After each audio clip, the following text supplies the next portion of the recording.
امن کا پیغام انسانیت کے نام۔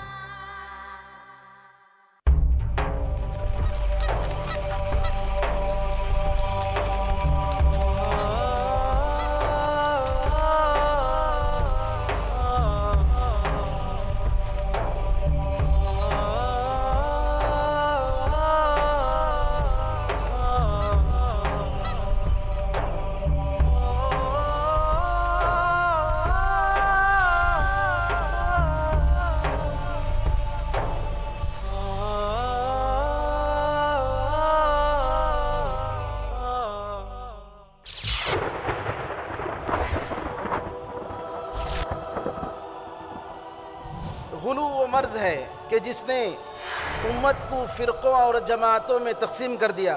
غلو وہ مرض ہے کہ جس نے اللہ تعالیٰ کی شریعت کو بدل کر رکھ دیا۔ غلو یعنی دین میں حد سے زیادہ تجاوز کر جانا، دین کی تعلیمات میں اللہ تعالیٰ اور اس کے رسول صلی اللہ علیہ وسلم کے بتائے ہوئے حدود اور اس کے لیمٹس کو پار کر جانا، یہ ایک ایسی بیماری ہے، ایک ایسا مرض ہے جس کی وجہ سے یہ امت ترقی کے منازل سے اتر کر تنزل کے گڑھے میں گر چکی ہے۔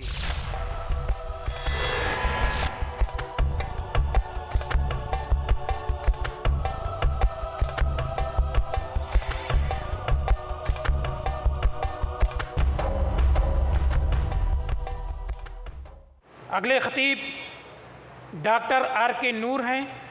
آپ کا تعلق صوبے تامل ناڈو کے ویلور ضلع سے ہے۔ آپ نے دارالسلام عمر آباد سے عالمیت اور فضیلت کی ڈگری لی ہے۔ مدراس یونیورسٹی سے آپ نے فاضل ادب کیا ہے۔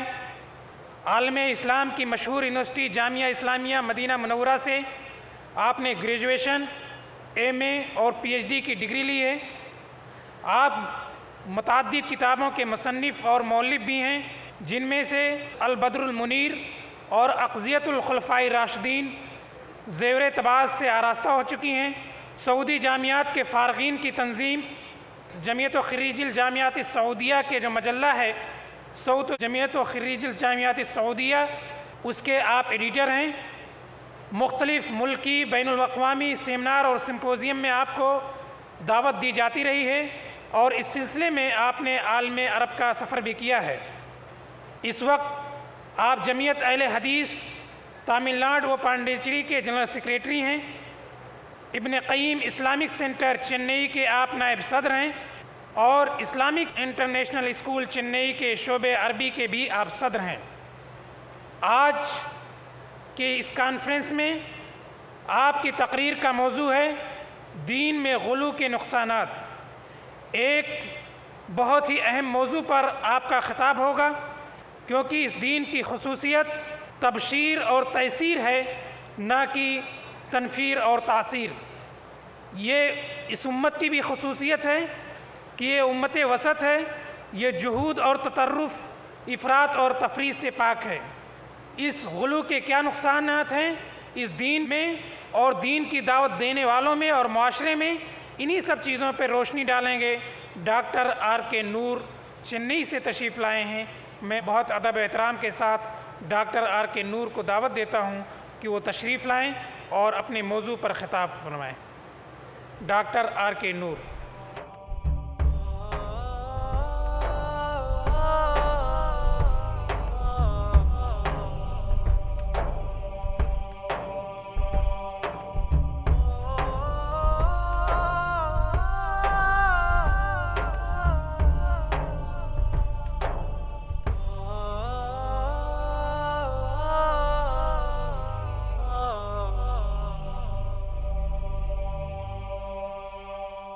السلام علیکم ورحمۃ اللہ وبرکاتہ۔ الحمد للہ رب العالمین، والصلاة والسلام علی سید الانبیاء والمرسلین، نبینا محمد وعلی آلہ وصحبہ اجمعین ومن تبعہم بإحسان الی یوم الدین۔ بزرگان محترم، برادران اسلام، خواتین ملت، دین میں غلو اور اس کے نقصانات، اس موضوع پر آپ کے سامنے کچھ اہم باتیں کہنے کے لیے میں کھڑا ہوں۔ یہ موضوع آج کے زمانے میں بہت ہی اہم موضوع ہے۔ اس لیے کہ غلو یعنی دین میں حد سے زیادہ تجاوز کر جانا، دین کی تعلیمات میں اللہ تعالیٰ اور اس کے رسول صلی اللہ علیہ وسلم کے بتائے ہوئے حدود اور اس کے لیمٹس کو پار کر جانا، یہ ایک ایسی بیماری ہے، ایک ایسا مرض ہے کہ نعوذ باللہ جس کی وجہ سے یہ امت ترقی کے منازل سے اتر کر تنزل کے گڑھے میں گر چکی ہے۔ غلو وہ مرض ہے کہ جس نے امت کو فرقوں اور جماعتوں میں تقسیم کر دیا۔ غلو وہ مرض ہے جس نے اللہ تعالیٰ کی شریعت کو بدل کر رکھ دیا۔ غلو وہ مرض ہے جس کی وجہ سے دین کے نام پر، اللہ اور اس کے رسول صلی اللہ علیہ وسلم کو خوش کرنے کے نام پر نعوذ باللہ خون خرابہ ہوا، صحابہ رضی اللہ عنہ اجمعین کو قتل کیا گیا، شہید کیا گیا غلو کی بنا پر۔ بزرگان محترم، اس اہم موضوع کو سمجھنے کے لیے قرآن اور حدیث کی روشنی میں آئیں کہ ہمیں یہ تعلیمات کیا دیتے ہیں کہ غلو کیا چیز ہے۔ سب سے پہلے غلو کا کیا مطلب ہے؟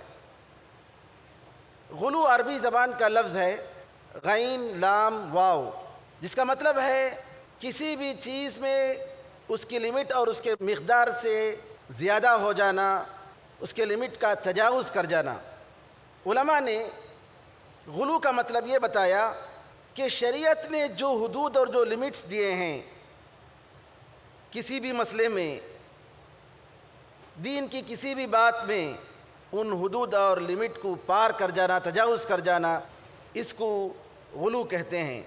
علامہ ابن القیم رحمۃ اللہ علیہ فرماتے ہیں کہ غلو دو برے کاموں کے درمیان جو اچھا کام ہے اس کو نیک اور اچھا کام کہتے ہیں، کیونکہ ہر نیکی کے دو کنارے ہوتے ہیں، ایک کنارہ افراد کا ہوتا ہے اور دوسرا کنارہ تفرید کا ہوتا ہے، یہ غلو کا ہوتا ہے اور ایک تقصیر کا ہوتا ہے۔ ان دونوں کے درمیان جو بیچ کی چیز ہے یہ ہے نیکی۔ الحسنۃ بین سیئتین، نیکی کس کو کہتے ہیں؟ دو بری چیزوں کے درمیان جو وسط اور بالکل مڈل میں جو چیز ہے اس کو نیکی کہتے ہیں۔ آپ اخلاق کو دیکھ لیں، بخیلی اور اسراف دونوں کے درمیان اعتدال کے ساتھ خرچ کرنے کا نام اللہ تعالیٰ نے وسطیت اور اعتدال کا دیا ہے۔ اسی طریقے سے ساری عبادتوں میں، لیکن اس کے بجائے اگر انسان غلو کرنے لگے، شریعت کے رکھے ہوئے حدود کو پار کرنے لگے، تو نعوذ باللہ یہاں سے ساری بربادی شروع ہوتی ہے۔ اسی لیے نبی کریم صلی اللہ علیہ وسلم نے بڑے سخت الفاظ میں فرمایا، ہلک المتنطعون، غلو کرنے والے برباد ہو گئے۔ ہلک المتنطعون، غلو کرنے والے برباد ہو گئے۔ ہلک المتنطعون، غلو کرنے والے برباد ہو گئے۔ نبی کریم صلی اللہ علیہ وسلم نے یہ ایک جملے کو 3 مرتبہ فرمایا، اس کی برائی کو بتانے کے لیے، اس کے غلط نتائج کو امت کے سامنے واضح کرنے کے لیے۔ نبی کریم صلی اللہ علیہ وسلم منی میں جمرات کی رمی کرنے کے لیے جا رہے ہیں، حج کا 10واں دن ہے، یوم النحر ہے۔ عبداللہ ابن عباس رضی اللہ تعالیٰ عنہما سے کہتے ہیں کہ میرے لیے کنکریاں چن کر دے دو۔ عبداللہ ابن عباس رضی اللہ عنہما نبی کریم صلی اللہ علیہ وسلم کے لیے 7 کنکریاں چن کر دیتے ہیں۔ نبی کریم صلی اللہ علیہ وسلم ان کنکریوں کی شکل و صورت بتا کر، مقدار بتا کر، جو ایک چنے کے دانے کے برابر یا بکریوں کی مینگنی کے برابر، نبی کریم صلی اللہ علیہ وسلم فرماتے ہیں دیکھو اسی طریقے کی کنکریوں سے تم جمرات کو مارنا۔ وَإِيَّاكُمْ وَالْغُلُو، غلو سے بچنا، غلو سے دور رہنا۔ فَإِنَّمَا أَهْلَكَ مَنْ كَانَ قَبْلَكُمْ الْغُلُوُّ فِي الدِّينِ، اس لیے کہ تم سے پہلے لوگوں کو دین میں غلو کرنے نے برباد کر دیا۔ نبی کریم صلی اللہ علیہ وسلم مثال دے کر، ایگزامپل دے کر بتا رہے ہیں دیکھو اس طریقے سے آپ کو جمرات کی رمی کرنی چاہیے۔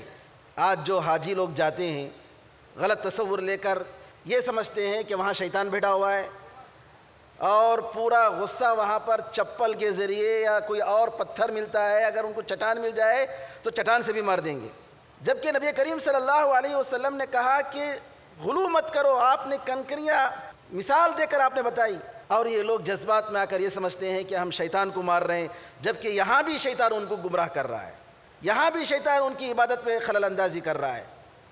کہنے کا مطلب یہ ہے کہ غلو کرنے سے بچنا چاہیے، اور اعتدال، وسطیت، سیدھا راستہ، استقامت جس کا اسلام نے بار بار حکم دیا، فاستقم کما امرت ومن تاب معك ولا تطغوا. اللہ فرماتا ہے کہ اے محمد تم اور تمہارے ساتھ جن لوگوں نے توبہ کیا ہے، جو تمہارے اوپر ایمان لائے ہیں، سیدھے ہو جاؤ، صراط مستقیم پر آ جاؤ اور حد سے زیادہ تجاوز مت کرو. ہم قرآن کریم کی آیت، سورہ فاتحہ کی آیت ہر رکعت میں پڑھتے ہیں، اہدنا الصراط المستقیم، اے اللہ ہمیں سیدھا راستہ دکھا دے. اس کا کیا مطلب ہے؟ کہ ہم غلو نہ کریں، افراط اور تفریط کا شکار نہ ہوں، افراط اور تفریط کے مرض میں مبتلا نہ ہوں. امام ثوری رحمۃ اللہ علیہ فرماتے ہیں البدعۃ احب الی ابلیس من المعصیہ. غلو کرنے سے جو بدعتیں آتی ہیں، کیونکہ ظاہر سی بات ہے اسلام کے نام پر جتنی بدعتیں اور خرافات ہوتے ہیں یہ غلو کی وجہ سے ہے. امام ثوری فرماتے ہیں کہ ابلیس کے پاس بدعت گناہ سے زیادہ پسندیدہ ہے. فإن البدعة لا يتاب منها والمعصیة يتاب منها. کیونکہ لوگ غلطی کرنے کے بعد توبہ کرتے ہیں لیکن بدعت کرنے کے بعد توبہ نہیں کرتے. بدعت کو وہ لوگ دین سمجھتے ہیں، بدعت کو وہ لوگ سنت سمجھتے ہیں، شرک کو وہ لوگ توحید سمجھتے ہیں.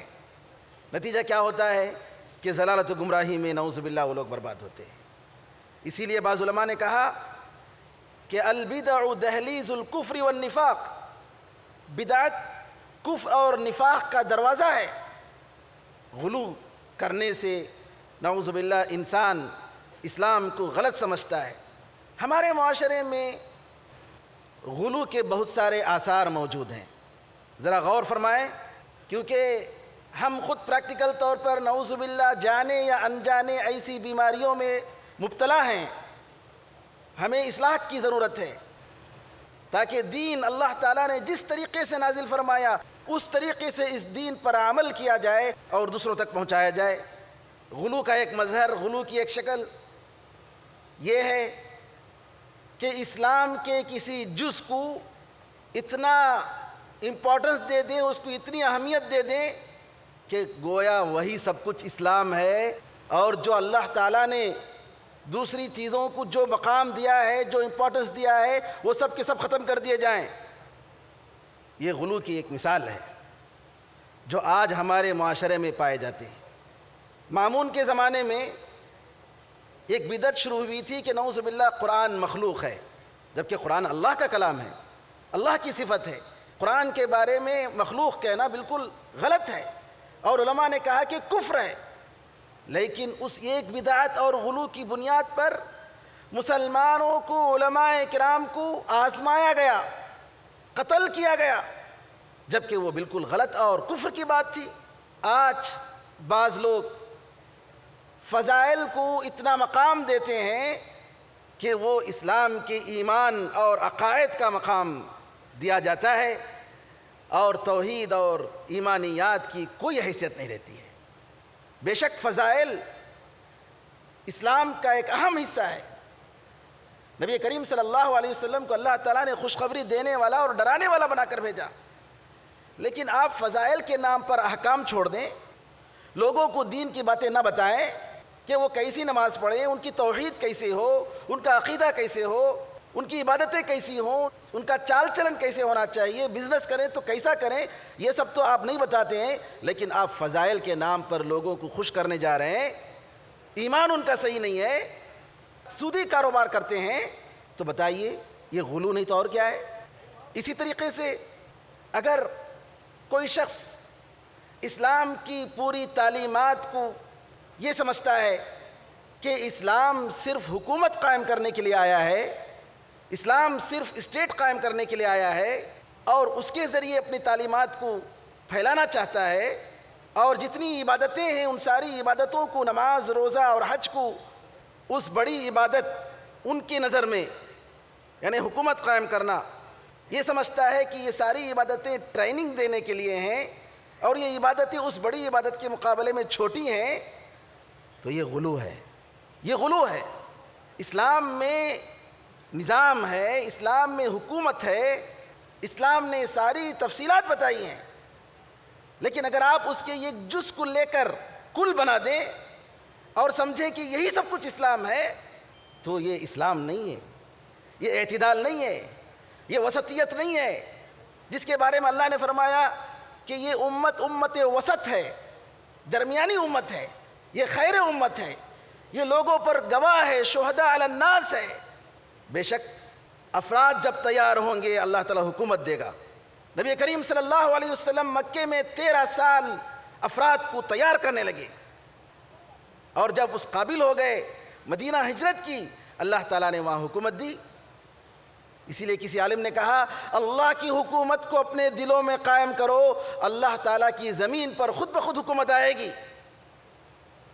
غلو کا یہ تصور کہ اسلام کے کسی جز کو کل بنا دیا جائے اور اسلام نے جو اہم چیزیں بتائی ہیں ان کی کوئی حیثیت نہ رہے، تو یہ غلو اور دین میں حد سے زیادہ تجاوز کرنا ہے۔ غلو کی ایک شکل کسی کی غلطی اور کسی کے گناہ کی بنیاد پر اس کو دین سے نکال دیا جائے، جیسا کہ خوارج نے کیا۔ نعوذ باللہ، خوارج جو علی رضی اللہ تعالیٰ عنہ کے زمانے میں صحابہ کو نعوذ باللہ ان لوگوں نے کافر کہا، صحابہ کو قتل کیا۔ واقعہ آتا ہے کہ عبداللہ ابن خباب کے قریے میں یہ لوگ داخل ہوئے۔ خباب بن الارت کے آپ بیٹے تھے، تابعی تھے۔ جیسے ہی یہ لوگ آئے، عبداللہ ابن خباب ڈرتے ہوئے باہر نکلے۔ ان لوگوں نے کہا کہ تم ڈر گئے؟ عبداللہ ابن خباب نے کہا ہاں میں ڈر گیا۔ ان لوگوں نے پوچھا، تم نے اپنے والد سے رسول اللہ صلی اللہ علیہ وسلم کی کوئی ایسی حدیث سنی ہے جس کو تمہارے والد نے ڈائریکٹ رسول اللہ صلی اللہ علیہ وسلم سے سنا ہو؟ کہا کہ ہاں میں نے سنا ہے، میرے والد نے بتایا کہ نبی کریم صلی اللہ علیہ وسلم نے فرمایا کہ ایک زمانہ آئے گا کہ فتنے اس طریقے سے پھیلیں گے کہ مت پوچھو، فتنوں کا زمانہ ہوگا۔ اور اس نبی کریم صلی اللہ علیہ وسلم نے فرمایا کہ ایسے فتنوں کے زمانے میں جب کہ خون خرابہ عام ہوگا، مسلمان کے خلاف تلوار اٹھائے گا، اگر تمہیں مقتول ہونے کا موقع ملے تو مقتول ہو جاؤ، تمہیں قتل کر دیا جائے کوئی بات نہیں، تمہیں شہید کر دیا جائے کوئی بات نہیں، لیکن خبردار تم کسی مسلمان کے خلاف تلوار نہیں اٹھانا، تم کبھی قتل نہ کرنا۔ اللہ اکبر۔ یہ کہتے ہیں، کتنی بڑی نصیحت رسول اللہ صلی اللہ علیہ وسلم کی یہ لوگ سنتے ہیں، لیکن کیا کرتے ہیں؟ سننے کے بعد ندی کے پاس لے جا کر عبداللہ ابن خباب کو اور ان کی لونڈی جو حاملہ تھی دونوں کو قتل کر دیتے ہیں اور ندی میں ان کا خون بہاتے ہیں۔ یہ خوارج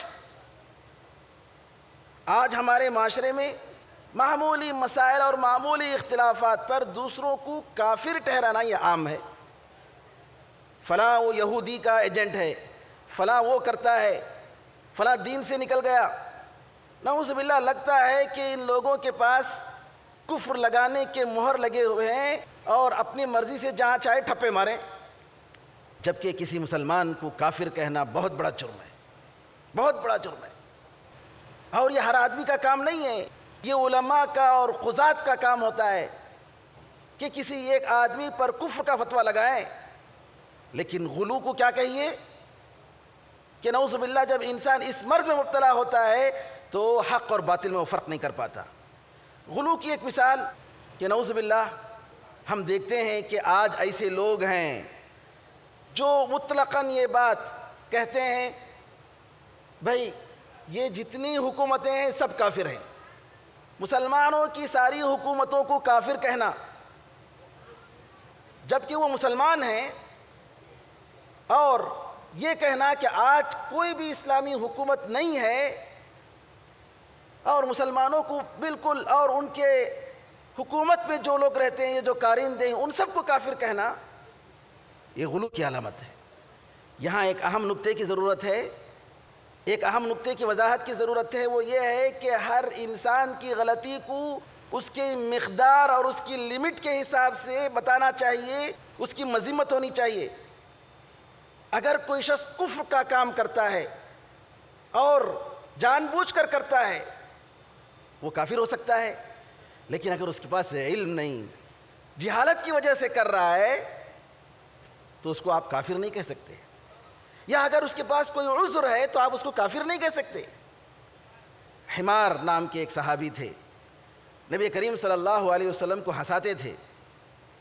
ایک مرتبہ انہوں نے شراب پی لیا، نبی کریم صلی اللہ علیہ وسلم کے دربار میں لایا گیا اور شراب پینے پر کوڑے لگائے گئے، حد جاری کیا گیا۔ ایک اور مرتبہ بھی حد جاری کرنے کے بعد دوبارہ اسی جرم میں پکڑا گیا اور نبی کریم صلی اللہ علیہ وسلم کے دربار میں حد جاری کرنے کے لیے لایا گیا۔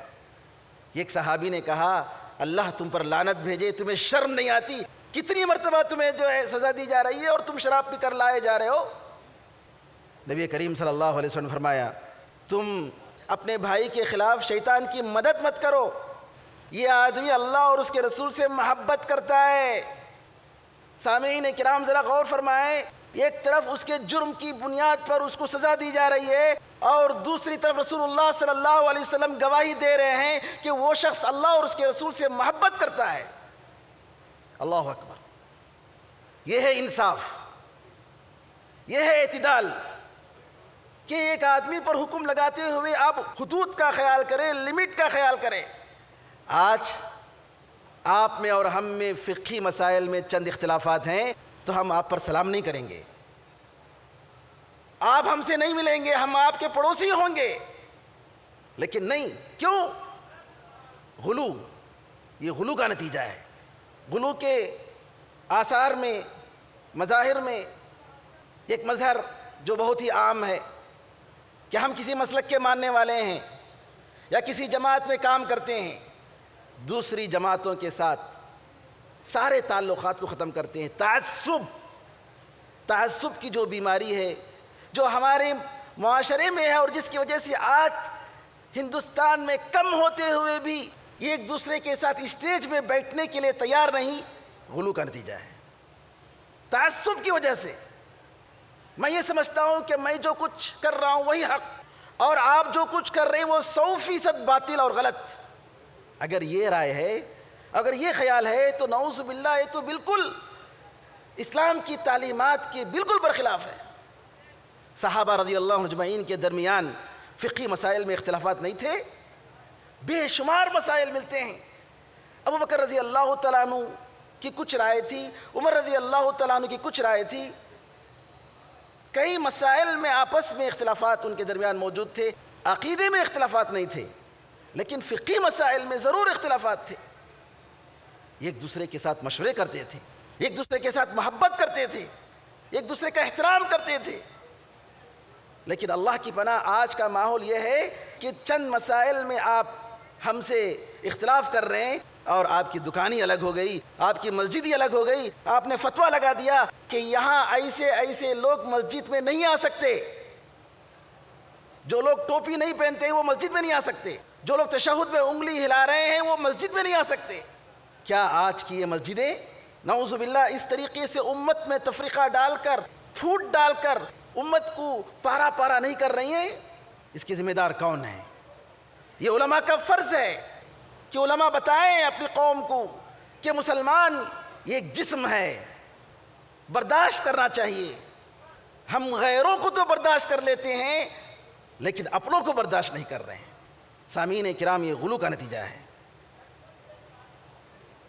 لوگوں میں، ائمہ کرام میں، اشخاص میں، اپنے لیڈروں میں غلو کرنا، نبی کریم صلی اللہ علیہ وسلم کی تعریف میں آسمان و زمین کے قلابے ملا ڈالنا۔ جیسا کہ کسی ظالم نے کہا، وہی جو مستوی عرش تھا خدا ہو کر، اتر پڑا مدینے میں مصطفیٰ ہو کر۔ نعوذ باللہ، نبی کریم صلی اللہ علیہ وسلم کو خدا بنا دیا۔ عام طور پر رسول اللہ صلی اللہ علیہ وسلم کی تعریف میں جو قصیدے پڑھے جاتے ہیں الا ماشاء اللہ شرکیہ باتیں ہوتی ہیں، جیسا کہ قصیدہ بردہ جو مشہور ہے، جس کو ایک بہت بڑا طبقہ عبادت کے نام سے پڑھتا ہے، وَمِنْ عُلُومِكَ عِلْمُ اللَّوْحِ وَالْقَلَمِ، کہ رسول اللہ صلی اللہ علیہ وسلم سے خطاب کرتے ہوئے شاعر کہتا ہے کہ آپ کے علم میں سے لوح اور قلم کا علم آپ کے پاس ہے، یعنی غیب کا علم، جبکہ قرآن کریم نے غیب کے بارے میں بتایا کہ صرف اللہ تعالیٰ غیب جانتا ہے، اللہ کے سوا کوئی نہیں جانتا۔ جماعت کا مطلب نبی کریم صلی اللہ علیہ وسلم نے جو بتایا اس کا مطلب یہ ہے کہ علماء کرام اور مسلمانوں کی جماعت یا جو ذمہ داران ہیں، جو مسلمان اسلامی حکومت کر رہا ہے، اس کے پاس اتھارٹی ہے، اس کا ساتھ دینا چاہیے، اس کی مخالفت نہیں کرنا چاہیے۔ لیکن آج کل جماعت کا الگ مفہوم ہو گیا، ایک جماعت کسی نے بنائی اور وہ جماعت کی امام بن گئے، لیڈر بن گئے، امیر بن گئے، اب بیعت لے رہے ہیں جبکہ ان کے پاس نہ کوئی اتھارٹی ہے، نہ کہ ان کے پاس کوئی اختیارات ہیں۔ علماء نے کہا کہ ایسا امام جو اختیارات رکھتا ہے، جس کے پاس ملکیت ہے، جو باقاعدہ حکومت کر رہا ہے اسلامی طریقے سے، اس کے ہاتھ میں بیعت ہوتی ہے، امامت و خلافت کی بیعت۔ آج ہر آدمی بیعت لے رہا ہے، کیا بھئی؟ رسول اللہ صلی اللہ علیہ وسلم نے بیعت لی۔ رسول اللہ صلی اللہ علیہ وسلم حاکم وقت تھے، سارے مسلمانوں کے امام تھے۔ ابوبکر رضی اللہ تعالیٰ عنہ نے نبی کریم صلی اللہ علیہ وسلم کی زندگی میں بیعت نہیں لی، لیکن جب وہ خلیفہ بنے تب انہوں نے بیعت لی۔ ابوبکر رضی اللہ تعالیٰ عنہ کے زمانے میں عمر فاروق یا کسی اور صحابی نے بیعت نہیں لی، لیکن جب وہ خلیفہ بنے تب بیعت لی۔ خلافت کے موقع پر، خلیفہ بننے کے موقع پر، حاکم وقت بننے کے موقع پر بیعت لی جاتی ہے، نہ کہ جماعت کے امام بننے پر، کسی جماعت کے لیڈر بننے پر بیعت نہیں لی جاتی، کسی بھی جماعت کے امیر بن جانے پر بیعت نہیں لی جاتی۔ یہ غلو کی ایک شکل ہے جو ہم دیکھتے ہیں۔ جماعت کا مطلب جو حدیثوں میں آیا ہے، بعض علماء نے کہا کہ اس سے مراد صحابہ رضی اللہ اجمعین ہیں، کہ صحابہ کے طریقے پر۔ اور عبداللہ ابن مسعود رضی اللہ تعالیٰ عنہ کہتے ہیں کہ اگر آپ حق پر ہیں، قرآن و حدیث پر، اور صحابہ رضی اللہ تعالیٰ عنہ اجمعین کے منہج پر ہیں، تو آپ ہی جماعت ہیں۔ لیکن آج مسلمانوں میں کتنی ایسی جماعتیں ہیں نعوذ باللہ، دوسری جماعتوں کو دین سے نکلی ہوئی جماعت سمجھتے ہیں، کافر۔ نماز نہیں پڑھتے، اگر نماز غلطی سے پڑھ لیے تو دہراتے ہیں جا کر، نعوذ باللہ۔ کیا یہ اسلام ہے؟ غلو کی شکلوں میں ایک شکل جو ہمارے معاشرے میں پائی جاتی ہے، علماء میں طعن کرنا۔ ارے وہ کیا روایتی مولوی ہے، ارے وہ کیا ہے، ان کو کیا آتا ہے، اور یہ حضرت نہ عربی جانتے ہیں، نہ ان کو دین کے بارے میں کچھ معلومات ہیں، کچھ بھی نہیں معلوم، اور قرآن کریم کی تفسیر کرنے بیٹھ گئے، فتویٰ دینے بیٹھ گئے، اور علماء پر لعن طعن کرنے شروع کیے۔ خاص طور پر جو لوگ حدیث کا انکار کرتے ہیں، نعوذ باللہ، آپ دیکھیں گے جو علماء کرام ہیں ان کو روایتی مولوی کا نام دے کر پرچوں میں، میڈیا میں یہ بتاتے ہیں کہ یہ اصل اسلام ہے۔ ان کا جو مغربی اسلام جس کو امریکہ یورپ چاہتا ہے، اس اسلام کو پیش کرتے ہیں۔ تو علماء میں لعن طعن کرنا غلو کی علامت ہے۔ اس دین کو نبی کریم صلی اللہ علیہ وسلم نے جبریل امین سے سیکھا، جبریل امین نے اللہ تعالیٰ سے سیکھا، اور نبی کریم صلی اللہ علیہ وسلم نے صحابہ کو پہنچایا، صحابہ نے تابعین کو، تابعین نے تبع تابعین کو، اور اسی طریقے سے یہ سلسلہ آج تک پہنچا ہے، قیامت تک رہے گا۔ نبی کریم صلی اللہ علیہ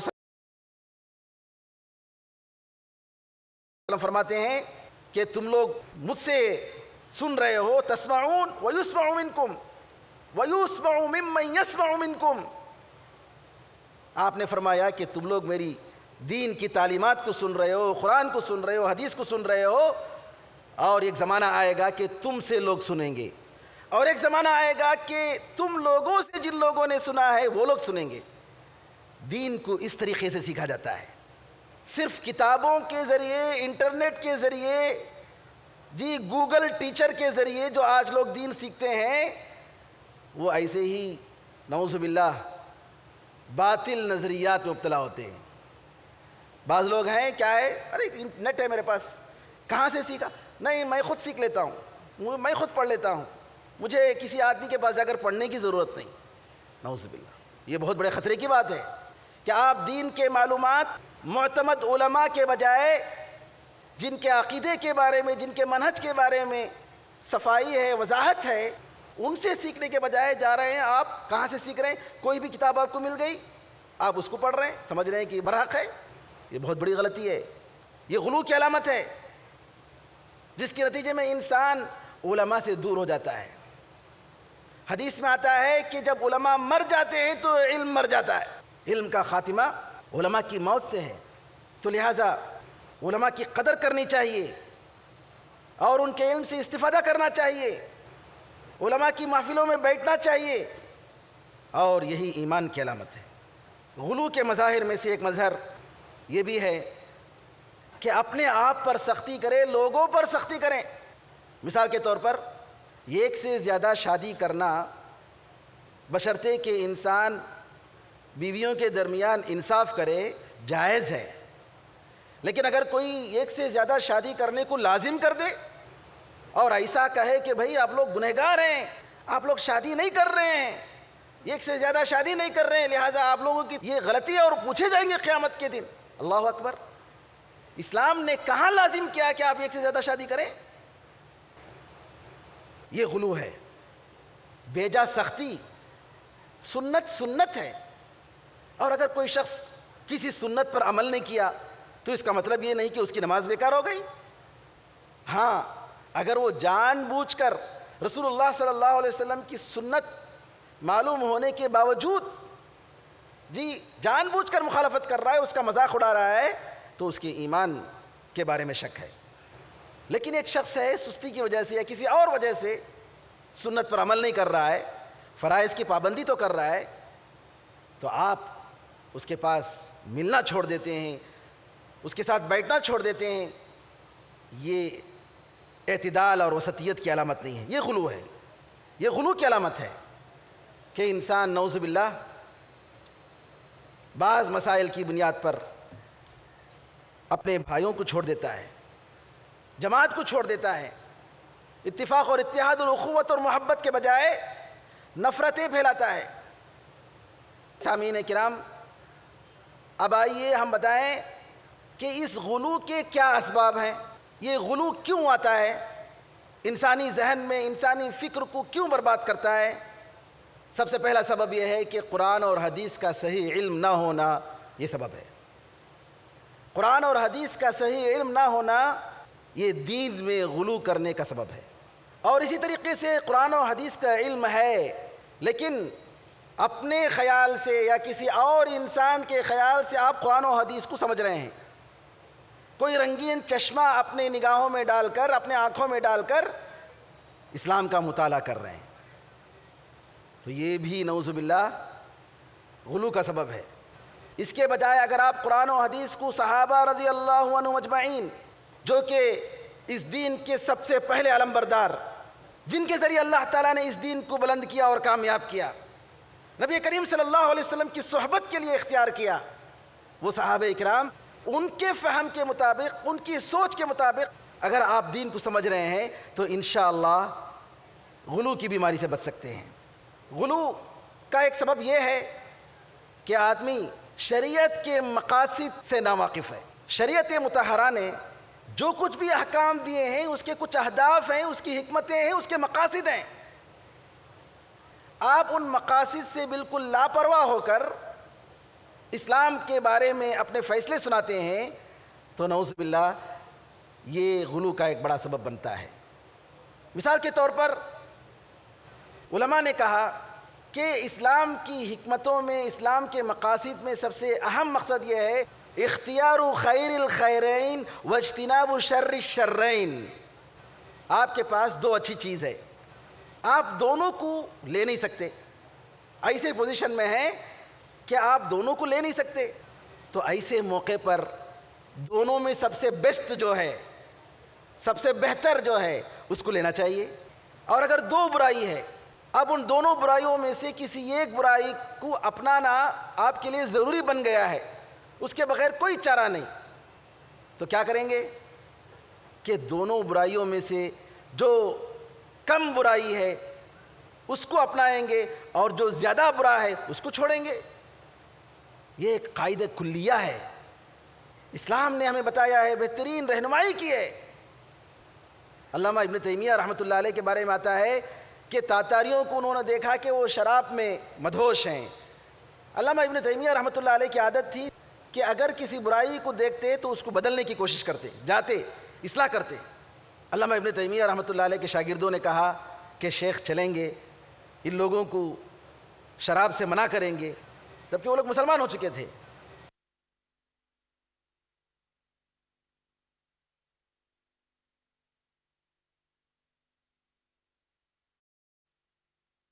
علامہ ابن تیمیہ رحمۃ اللہ علیہ نے فرمایا، ارے چھوڑو ان کو ان کے شراب میں مدہوش رہنے دو، کیونکہ اگر یہ لوگ شراب چھوڑیں گے تو مسلمانوں کا خون خرابہ کریں گے۔ اللہ تعالیٰ نے ان کو شراب میں مبتلا کیا ہے، ان کو اس برائی میں رہنے دو۔ یہ ہے حکمت کا تقاضا کہ اگر آپ کسی دو مصیبتوں میں پھنس گئے اور ان دونوں مصیبتوں میں سے کسی ایک مصیبت کو لینا ضروری بن گیا، تو ایسے موقع پر جو مصیبت کم درجے کی ہے آپ اس کو مجبوراً لیں گے، اور جو بڑی ہے اس کو آپ چھوڑیں گے۔ یہی حکمت کا تقاضا ہے، عقل کا تقاضا ہے۔ اتفاق و اتحاد آج امت کی ضرورت ہے، لیکن افسوس کہ ہم اتحاد اور اتفاق کو تو قربان کیے ہوئے ہیں، لیکن دوسری چیزوں کو پکڑے ہوئے ہیں۔ جبکہ نبی کریم صلی اللہ علیہ وسلم نے فرمایا کہ میں جاہلیت کے زمانے میں کفار اور مشرکین کے ساتھ ایک اگریمنٹ میں شریک ہوا تھا، اگر اسلام میں ایسی اگریمنٹ کی طرف مجھے دعوت دی جائے تو میں ضرور شریک ہوں گا۔ اس اگریمنٹ کے بارے میں آپ نے فرمایا کہ اس اگریمنٹ کے بدلے میں اگر مجھے لال اونٹ بھی دیا جاتا تو میں قبول نہ کرتا۔ اتنا آپ نے تعریف کی کہ نبی کریم صلی اللہ علیہ وسلم کہتے ہیں اسلام میں بھی ایسی اگریمنٹ کی طرف مجھے دعوت دی جائے تو میں ضرور شریک رہوں گا، قبول کروں گا۔ کن کے ساتھ؟ غیر مسلموں کے ساتھ۔ سامعین کرام، ضرورت ہے اس بات کی کہ ہم ہر مسئلے کو جتنا اہم ہے اتنا امپورٹنس دیں، اتنی اہمیت جتائیں، اور اتحاد و اتفاق جو امت کا آج سب سے اہم مسئلہ ہے اس کے لیے ہم کوشش کریں۔ قرآن کریم کی اور نبی کریم صلی اللہ علیہ وسلم کی سنت کی غلط تعویل، منمانی تعویل، تحریف، مروڑ کر پیش کرنا، یہ غلو کا ایک سبب ہے۔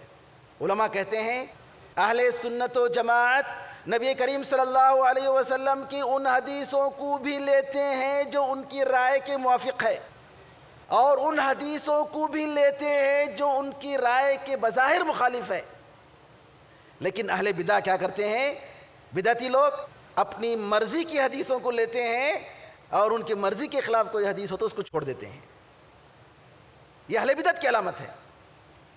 لیکن اہل سنت و جماعت جو واقعی قرآن اور حدیث کو صحابہ رضی اللہ عنہ اجمعین کے طرز پر سوچتے ہیں اور صحابہ کے زمانے کے اسلام پر عمل کرتے ہیں، صحابہ کے زمانے کے اسلام کو اس دنیا میں رائج کرنے کی کوشش کرتے ہیں، یہ اہل سنت و جماعت ساری حدیثوں کو لیتے ہیں، کسی حدیث کو ریجیکٹ نہیں کرتے، کسی حدیث کو انکار نہیں کرتے۔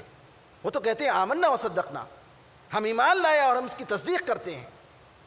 تو قرآن اور حدیث کے نصوص کی تعویل، اس کو مروڑنا، ارے میرے مسلک کے خلاف ہے، میں اس کو اس طریقے سے بدل رہا ہوں، اس کا مطلب یہ ہے، اس کا مطلب فلاں ہے، اور اس کی کوئی دلیل نہیں، دلیل کے بغیر اپنی منمانی تعویل کر رہے ہیں، نعوذ باللہ، یہ سبب بنتا ہے غلو کرنے کا۔ غلو کا ایک سبب کہ قرآن کریم یا نبی کریم صلی اللہ علیہ وسلم کی حدیث کو اس کا جو مفہوم ہے، جو معنی ہے، علماء اکرام نے اس کا جو مطلب بتایا ہے، یا نبی کریم صلی اللہ علیہ وسلم اور صحابہ اکرام سے اس کا جو مفہوم آیا ہے، ان سب سے بے پرواہ ہو کر اس کے ظاہری مفہوم کو لینا۔ نبی کریم صلی اللہ علیہ وسلم نے جو دین لایا ہے وہ دین پوری طریقے سے پرفیکٹ اور مکمل ہے، اس کا ایک حصہ دوسرے حصے کی تائید کرتا ہے۔ بعض لوگ مثال کے طور پر اگر کوئی شخص خودکشی کر لیتا ہے یا سود کھاتا ہے تو اس پر حکم لگا دیتے ہیں کہ سود کا کھانے والا ہمیشہ کے لیے دوزخ میں ہے. قرآن کریم کی آیت ہے. اور اسی طریقے سے جو قاتل نفس ہے, خودکشی کرنے والا, اس کے بارے میں بھی اللہ نے سزا بتائی کہ وہ ہمیشہ دوزخ میں رہے گا, اس کی سزا یہ ہے. لیکن اللہ تعالیٰ نے دوسری جگہ واضح طور پر فرمایا ان اللہ لا یغفر ان یشرک بہ ویغفر ما دون ذلک لمن یشاء. اللہ تعالیٰ یہ ہرگز معاف نہیں کرتا کہ اس کے ساتھ شرک کیا جائے, اور اس کے علاوہ اللہ تعالیٰ جو چاہے معاف کرنے کے لیے تیار ہے, اس کے علاوہ سارے گناہوں کو معاف کرنے کے لیے تیار ہے. اور حدیث میں آتا ہے اے آدم کے بیٹے, اگر تم زمین کی وسعت کے برابر بھی اپنے گناہوں کو لے کر آؤ بشرطے کہ تم میرے ساتھ کسی کو شریک نہ ٹھہراؤ, تو میں اسی وسعت کے مطابق مغفرت اور رحمت کو لانے کے لیے تیار ہوں. شرک جو اللہ کے ساتھ بغاوت ہے, اللہ کے نظام کے ساتھ بغاوت ہے, اللہ تعالیٰ کسی بھی طریقے سے اس کو معاف نہیں کرے گا. لیکن اس کے علاوہ سارے گناہوں کو اللہ معاف کرنے کے لیے تیار ہے. لیکن اگر آپ ان آیتوں کو لے کر یہ کہہ رہے ہیں کہ خودکشی کرنے والا ہمیشہ دوزخ میں رہے گا, سود کھانے والا ہمیشہ دوزخ میں رہے گا, تو یہ غلو ہے, یہ غلو کا سبب ہے. اسلام اس کو صحیح نہیں کہتا. اس لیے کسی مسئلے کو سمجھنے کے لیے ضروری ہے کہ قرآن اور حدیث کے آپ سارے نصوص کو جمع کریں. قرآن اور حدیث میں اللہ تعالیٰ کی کیا تعلیمات ہیں سب کو آپ جمع کریں گے, تب آپ کو پتہ چلے گا کہ اس مسئلے کے بارے میں اسلام کا کیا خیال ہے. کسی ایک مسئلے کو لے کر, جیسا کوئی کہتا ہے لا تقربوا الصلاۃ, کہ اللہ تعالیٰ تو قرآن میں کہہ رہا ہے کہ نماز کے قریب بھی مت جاؤ, اور قرآن کریم کی اس آیت کی دوسرے ٹکڑے کو چھوڑ دیتا ہے وَأَنْتُمْ سُكَارَىٰ, جبکہ تم نشے کی حالت میں ہو. ظاہر سی بات ہے یہ غلو نہ ہو تو پھر کیا ہے. غلو کا ایک سبب دین میں بیکار جھگڑا کرنا ہے. جھگڑے, فساد, یہ عام طور پر ہم دیکھتے ہیں کہ بعض مسائل کو لے کر اختلافات لوگ کر بیٹھتے ہیں. نبی کریم صلی اللہ علیہ وسلم ایک مرتبہ صحابہ میں جاتے ہیں, دیکھتے ہیں کہ صحابہ چند گروہوں میں بٹ کر کہتے ہیں کہ نہیں یہ مسئلہ ایسا ہے, دوسرے کہتے ہیں یہ مسئلہ ایسا ہے, اختلاف. نبی کریم صلی اللہ علیہ وسلم نے فرمایا کیا تمہیں اسی کا حکم دیا گیا کہ تم آپس میں لڑو اور اللہ کی کتاب کو ایک دوسرے سے تم مارو اور ان دونوں کے درمیان تعارض پیدا کرو؟ نہیں, اسلام اس لیے نہیں آیا ہے. اسلام جوڑنے کے لیے آیا ہے. ادب اور احترام کے ساتھ, اخلاق کے ساتھ, ایک دوسرے کی عزت کرتے ہوئے مسئلے کو سمجھنے کی کوشش کرنی چاہیے. آپ جو حق سمجھتے ہیں بے شک دلیلوں کی روشنی میں حق پہچاننے کے لیے, حق تک پہنچنے کے لیے آپ کوشش کیجئے گا. اسلام تو کہتا ہے امر بالمعروف اور نہی عن المنکر ایک فریضہ ہے, ہر مسلمان پر فرض ہے, لیکن حدود میں ہونا چاہیے, اخلاق کے ساتھ, جی آداب کے ساتھ. یہ نہیں کہ آپ اپنے مخالف کو کافر کہہ دیں, اختلافات پر آپ اس کو جی اپنے مسجد سے باہر کر دیں. اسلام اس کا قائل نہیں ہے. اسلام یہ کہتا ہے اختلاف کرو تو بھی احترام کے ساتھ کرو, حدود میں رہ کر کرو. اختلاف کریں گے تب بھی اللہ کے لیے ہونی چاہیے اور سنت کے مطابق ہونی چاہیے. لیکن خواہ جھگڑے کرنا, جھگڑے کرنے کے لیے اور اپنے آپ کو غالب کرنے کے لیے, اللہ کے لیے نہیں, اسلام اس کو جائز نہیں کہتا ہے. اور غلو کے اسباب میں سے ایک سبب جو آج ہم دیکھتے ہیں کہ معصوموں کے ساتھ, بے گناہوں کے ساتھ ظلم اور زبردستی کرنا, جس کے نتیجے میں ان کی طبیعت میں ریئیکشن پیدا ہوتا ہے اور نعوذ باللہ معصوموں کو وہ اپنے گناہوں کا اور جرائم کا شکار بناتے ہیں, نشانہ بناتے ہیں. یہ سبب معاشرے کی ظلم کی وجہ سے ہے, حکومتوں کی ظلم کی وجہ سے ہے جو معصوموں اور بے گناہوں پر ہوتا ہے. میڈیا کو چپ کرانے کے لیے کسی معصوم کو پکڑ کے لے گئے اور جی سینکڑوں دن اس کو جیل میں ڈال دیا, طرح طرح کی تکلیفیں دی. اب اس کا ذہن نعوذ باللہ کیا ہوتا ہے کہ تشدد پیدا ہوتا ہے. اس کے ذہن میں یہ بات آتی ہے کہ ہم ایسا رہیں گے تو نہیں ہوگا, ہمیں مارنا چاہیے, ہمیں بھی دوسروں کو ختم کرنا چاہیے. تو یہ سبب ہے کس کا؟ ظلم کرنے کا.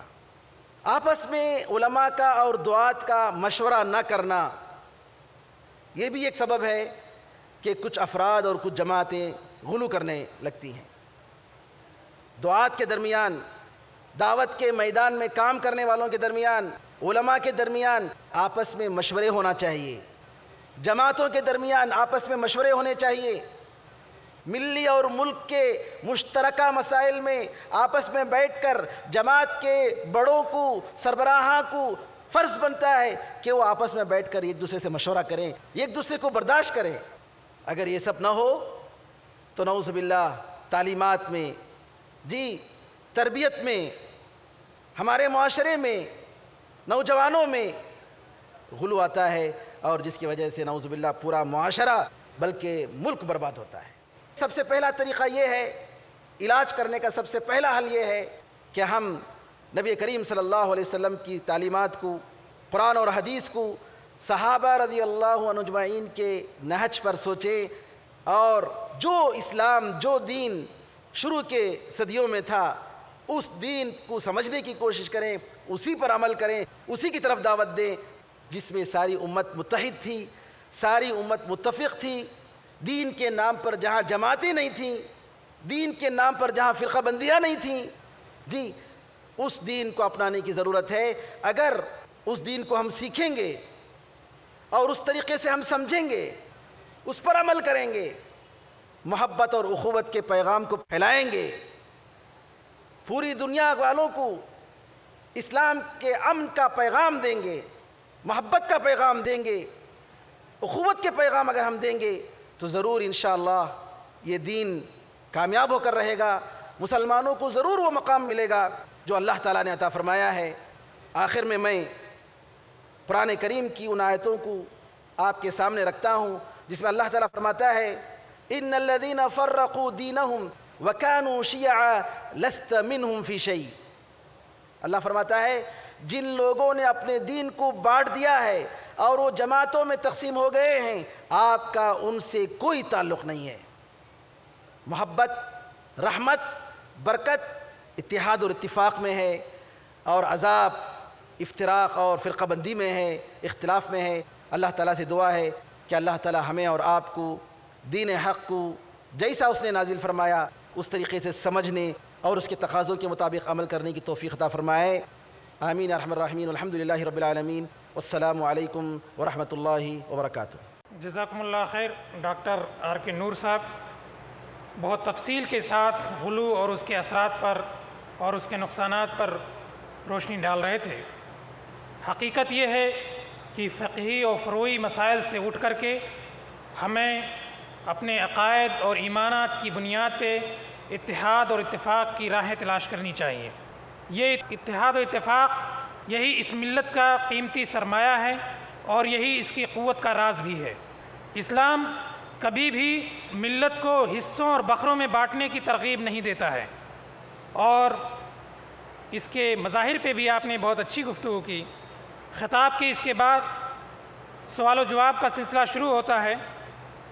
ہمارے پاس کئی اسئلہ آ چکے ہیں۔ پہلا سوال یہ ہے، کیا نبی کریم صلی اللہ علیہ وسلم کو نور کہنا بھی غلو کی علامت ہے؟ یہ سوال فیاض احمد بھائی نے بھیجا ہے جو ایم اے کے طالب علم ہے۔ برادر محترم کا سوال ہے کہ کیا نبی کریم صلی اللہ علیہ وسلم کو نور کہنا یہ غلو کی علامت ہے؟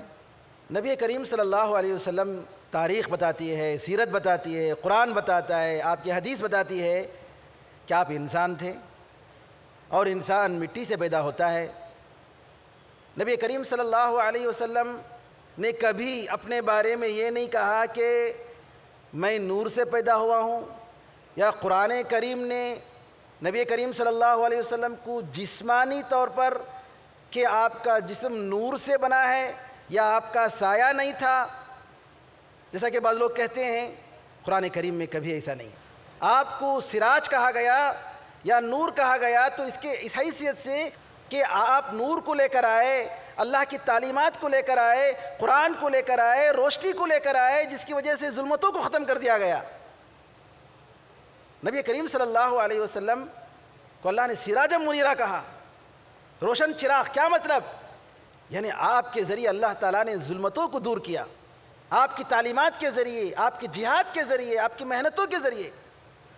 لیکن نبی کریم صلی اللہ علیہ وسلم کو یہ کہا گیا کہ قل انما انا بشر مثلکم، کہہ دیجئے کہ میں تو تم جیسا ایک انسان ہوں. اگر آپ قرآن کریم کی اس آیت پر ایمان رکھتے ہیں تو یا تو آپ یہ کہیے کہ آپ بھی نور سے ہیں، کیونکہ اللہ تعالیٰ نے کہا انما انا بشر مثلکم، کہ میں تم جیسا ایک انسان ہوں. اگر رسول اللہ صلی اللہ علیہ وسلم نور سے ہیں تو آپ بھی نور سے ہیں. اور اگر آپ نور سے نہیں ہیں، جی آپ انسان ہیں، آدم علیہ السلام کی اولاد ہیں، تو نبی کریم صلی اللہ علیہ وسلم کیسے نور سے بن سکتے ہیں؟ نبی کریم صلی اللہ علیہ وسلم نے فرمایا انا سید ولد آدم یوم القیامہ، کہ میں قیامت کے دن آدم کی اولاد کا سردار رہوں گا، آدم کی اولاد. اور نبی کریم صلی اللہ علیہ وسلم نے فرمایا فرشتوں کو اللہ نے نور سے بنایا، جنوں کو اللہ تعالیٰ نے آگ سے بنایا، اور آدم علیہ السلام کو اللہ تعالیٰ نے مٹی سے، جیسا کہ قرآن میں بتایا، جس طریقے سے تمہیں بتایا گیا ہے اس سے بنایا. نبی کریم صلی اللہ علیہ وسلم کے الفاظ ہیں. آدم علیہ السلام کی اولاد میں نبی کریم صلی اللہ علیہ وسلم ہیں، اور آدم علیہ السلام مٹی سے پیدا ہوئے، انسان مٹی سے بنا. نبی کریم صلی اللہ علیہ وسلم کو جو مقام دینا ہے وہی مقام دینا چاہیے. اور نبی کریم صلی اللہ علیہ وسلم نے اس کی تاکید فرمائی، کہا لا یستجرینکم الشیطان، شیطان تمہیں جی گمراہی میں مبتلا نہ کر دے، تمہیں کھینچ کر لے جا کر تباہ نہ کر دے. لا تطرونی کما اطرت النصارى عیسی ابن مریم، تم میری تعریف میں حد سے زیادہ آگے مت بڑھ جاؤ، جیسا کہ عیسیٰ علیہ السلام کی تعریف میں حد سے آگے چلے گئے اور ان کو خدا کا بیٹا بنا دیا. انما انا عبد، میں تو ایک بندہ ہوں. فقولوا عبد اللہ ورسولہ، کہو کہ میں اللہ کا بندہ ہوں اور اس کا رسول ہوں. کیا آپ کے لیے یہ کافی نہیں ہے کہ رسول اللہ صلی اللہ علیہ وسلم سارے مخلوقات میں سب سے افضل ترین مخلوق ہیں؟ فرشتوں سے بھی زیادہ آپ کا مقام ہے. یہ کافی نہیں ہے؟ کیا آپ نور کہنے سے آپ کا مقام بڑھ جائے گا؟ نہیں.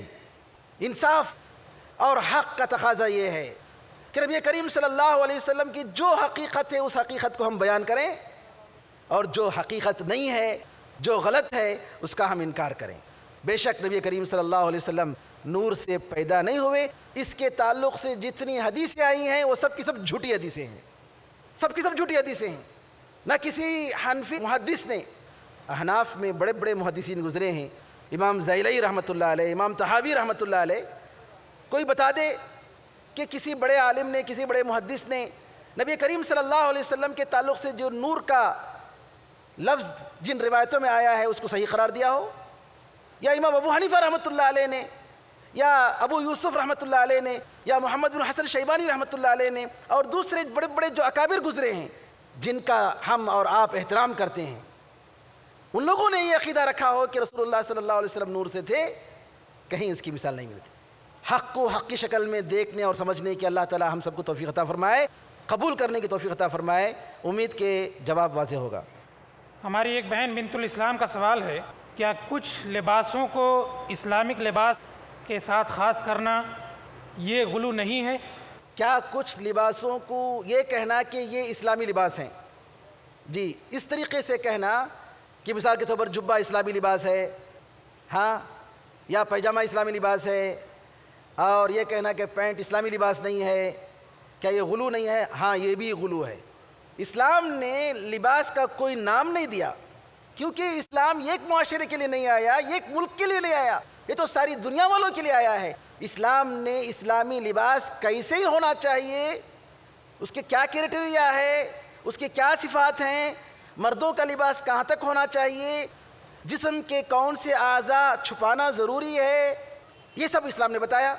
لیکن خاص لباس کا نام لے کر ٹوپی اسلامی لباس ہے، ایسا نہیں آیا، یا پگڑی اسلامی لباس ہے، ہرگز نہیں ہے.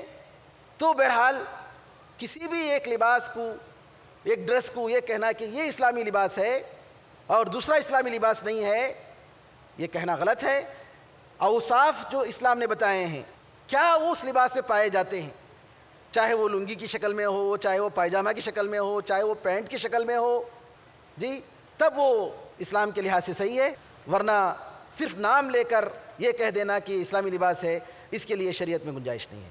واللہ اعلم. اگلا سوال ہے، کہ اس وقت دنیا میں 56 سے زیادہ مسلم ممالک ہیں، لیکن کچھ ایسے ممالک ہیں جو کہ سیکولر اور باطل نظام پر قائم ہیں اور دائی ہیں۔ کیا ایسے میں مسلم ممالک اور اسلامی حکومت میں فرق نہیں کیا جانا چاہیے؟ ہاں بالکل فرق ہو سکتا ہے، ہونا چاہیے۔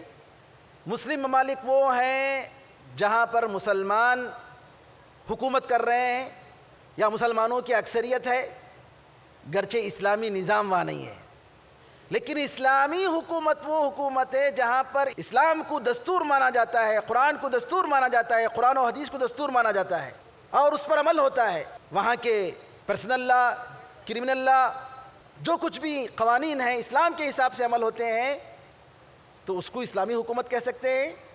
گرچہ ہر اسلامی حکومت کا 100% اسلامی ہو جانا ضروری نہیں ہے، لیکن 100% اسلامی نہ ہونے کا مطلب یہ نہیں ہے کہ وہ اسلامی حکومت نہیں ہے۔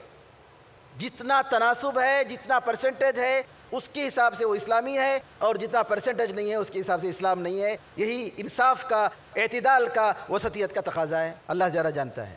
اگلا سوال ہے کہ کیا دین کی دعوت کے لیے مکمل تصور دین کا ذہنوں میں واضح رہنا ضروری نہیں ہے؟ کیا دعوت دین، اصلاح معاشرہ، اقامت دین، یہ سب چیزیں ذہن میں مکمل طور سے واضح نہیں رہنی چاہیے؟ دین کے بارے میں بھائی صاحب کا سوال کہ کیا دعوت دینے کے لیے یہ ضروری نہیں کہ دین کا مکمل تصور واضح رہے داعی کے سامنے؟ دیکھیے، نبی کریم صلی اللہ علیہ وسلم کے پاس صحابہ آتے تھے، کچھ صحابہ 3 دن کے لیے، کچھ صحابہ ایک ملاقات، ایک دن، کچھ مہینے نبی کریم صلی اللہ علیہ وسلم سے دین کی باتیں سیکھا، اور نبی کریم صلی اللہ علیہ وسلم نے کہا کہ جاؤ اور اپنی قوم کو بتاؤ۔ اگر کوئی یہ کہتا ہے کہ دین کی دعوت کے لیے ضروری ہے کہ وہ علامہ اور فہامہ رہے، یا دین کے کسی تخصص میں وہ ڈاکٹریٹ حاصل کرے اور پھر دعوت کا کام رہے، تو دعوت کیسے پھیلے گی؟ آج اسی لیے اسلام کی دعوت نہیں پھیل رہی ہے، کیونکہ اسلام کی دعوت چند لوگوں میں محصور ہو کر رہ گئی ہے۔ لیکن دعوت دینے والے کو اسلام کی حقانیت پر، اسلام کے پرفیکٹ ہونے پر یہ پورا مکمل ایمان ہونا چاہیے، اگرچہ کہ اس کا مکمل علم نہ ہو، لیکن جس چیز کی طرف وہ دعوت دے رہا ہے اس کا علم ہونا ضروری ہے۔ اسلام کے بارے میں بہت ساری چیزیں مجھے خود نہیں معلوم ہے، نئے نئے مسائل ہوں گے، ہم اگر ان کی باریکیوں میں جائیں تو ہم سے جو بڑے علماء ہیں ان کے فتووں کو دیکھنا پڑتا ہے، ریسرچ کرنا پڑتا ہے۔ اس کے بغیر اگر ہم نعوذ باللہ دین میں کلام کریں گے تو دوزخ میں جائیں گے۔ لیکن توحید کو میں جانتا ہوں اللہ کے کرم سے، سنت کو میں جانتا ہوں الحمدللہ، جو دین کے اہم موٹے موٹے مسائل ہیں اس کا علم ہے، آپ دعوت دیجئے۔ لیکن دین کی سچائی پر، کہ دین اسلام صرف واحد تنہا مذہب ہے جو اسلام کو امن دے سکتا ہے، جو اسلام کو سکون دے سکتا ہے، اس پر تو ایمان ہونا چاہیے۔ ایمان ہے، ایمان کے بغیر دعوت کیا دیں گے؟ ایمان، اس کا عقیدہ ہر لحاظ سے مضبوط ہونا چاہیے۔ باقی دین کے دوسرے جو خصائص ہیں، دوسرے جو تصورات ہیں، اس کے بارے میں اگر وہ یہ اتنا عقیدہ رکھتا ہے کہ اسلام ہر مسئلے میں الحمدللہ اس نے صحیح حل دیا ہے، اس کے پاس سارے حلول موجود ہیں، اگر وہ عقیدہ رکھتا ہے، گرچہ کہ اس کا تفصیلی علم نہ رکھتا ہو، تو بالکل وہ دعوت کا کام کر سکتا ہے۔ اگر آپ سارے فروع کا اور اسلام کے سارے اجزاء کا، اس کے علم کا شرط لگاتے ہیں کہ اس کے بغیر کوئی داعی دعوت کا کام نہیں کر سکتا ہے، تو میرے خیال میں رسول اللہ صلی اللہ علیہ وسلم کے سوا کوئی دعوت کا کام نہیں کر سکتا۔ شہزاد علی صاحب کا سوال ہے، وہ کہتے ہیں کہ نعت نبی سننا اور پڑھنا کیا جائز ہے یا نہیں، یا اسی طرح سے قوالی سننا اور گانا جائز ہے کہ نہیں؟ بھائی صاحب کا سوال ہے کہ نعت نبی سننا یا سنانا جائز ہے کہ نہیں۔ نبی کریم صلی اللہ علیہ وسلم کی تعریف کرنا، جائز تعریف جس میں غلو نہ ہو، یہ مطلوب ہے۔ ہم تو دعا کرتے ہیں صلی اللہ علیہ وسلم، ہمیشہ رسول اللہ صلی اللہ علیہ وسلم پر رحمتیں اور برکتوں کی ہم دعا کرتے ہیں، سلامتی کی دعا کرتے ہیں۔ نبی کریم صلی اللہ علیہ وسلم کی اگر تعریف نہیں کرے تو پھر کس انسان کی تعریف کریں گے؟ جائز تعریف بالکل مطلوب ہے، ناجائز تعریف جائز نہیں ہے۔ نبی کریم صلی اللہ علیہ وسلم ایک مرتبہ ایک شادی میں شریک ہوئے، کچھ لڑکیاں رسول اللہ صلی اللہ علیہ وسلم کے بارے میں قصیدے گا رہی تھیں، نبی کریم صلی اللہ علیہ وسلم لیٹے لیٹے سن رہے تھے، جاہلیت کی باتیں ہو رہی تھی وہ بھی سن رہے تھے۔ اچانک ایک لڑکی نے کہا گاتے گاتے، وَفِينَا نَبِيٌّ يَعْلَمُ مَا فِي غَدٍ، ہم میں ایک ایسا نبی ہے جو کل کی خبر رکھتا ہے کہ کل کیا ہوگا اس کے بارے میں معلوم ہے۔ فوراً نبی کریم صلی اللہ علیہ وسلم جاگے، کہا کہ نہیں ایسا مت کہو، اس سے پہلے جو تم کہہ رہی تھی وہ کہو، لیکن یہ بات نہیں کہنا۔ حسان ابن ثابت رضی اللہ تعالیٰ عنہ شاعر رسول صلی اللہ علیہ وسلم مسجد نبوی میں بیٹھ کر رسول اللہ صلی اللہ علیہ وسلم کی تعریف میں اشعار بولتے تھے۔ اشعار ہونا چاہیے، نعت پڑھنی چاہیے، لیکن اسلامی حدود میں رہ کر۔ لیکن اگر آپ نعوذ باللہ نبی کریم صلی اللہ علیہ وسلم کی تعریف میں اللہ کی صفات کو اگر آپ لا رہے ہیں، جائز نہیں ہے۔ یہ رہی بات نعت کے تعلق سے۔ دوسرا سوال تھا قوالی کے تعلق سے۔ قوالی میوزک کے ساتھ، قوالی کی جو شکلیں ہیں، اور قوالی پڑھنے والے بھی ماشاءاللہ نہ نماز نہ روزہ نہ توحید نہ کچھ، آپ ان کی شکلیں دیکھیں گے کیسی ان کی تربیت دی جاتی ہے، اللہ کی پناہ۔ ایسے لوگوں سے، اور وہ بھی حرام چیز کے ساتھ، میوزک وغیرہ کے ساتھ، اور عام طور پر قوالیوں میں جو باتیں ہیں وہ شرک کی باتیں ہوتی ہیں۔ آپ سنیں گے آتے ہیں گلیوں میں طبلہ بجاتے ہوئے، شرک کی باتیں، اللہ کی جگہ رسول اللہ صلی اللہ علیہ وسلم کو بٹھا دیا۔ تو قوالی جو آج کل معروف ہے جس شکل سے، اس کا سننا جائز نہیں ہے، لیکن نعت سننا جائز ہے، اس میں کوئی شک نہیں، جب تک وہ اسلامی لمٹ اور اسلامی حدود میں ہے، قرآن و حدیث کے مطابق ہے، تو انشاءاللہ اس کے سننے میں کوئی حرج نہیں ہے اور مطلوب بھی ہے۔ ہماری ایک بہن اسما شمس کا سوال ہے، وہ الہ آباد سے تعلق رکھتی ہیں اور کمپیوٹر ٹیچر ہیں، کہ غلو کیا اہل بدعت ہی کے ساتھ خاص ہے، اور اگر ہم اہل بدعت کو اپنی دعوتوں پر بلائیں تو وہ لبیک نہیں کہتے ہیں، تو ان کی اصلاح کا کیا طریقہ ہو سکتا ہے؟ سوال ہے کہ کیا غلو اہل بدعت کے ساتھ ہی خاص ہے؟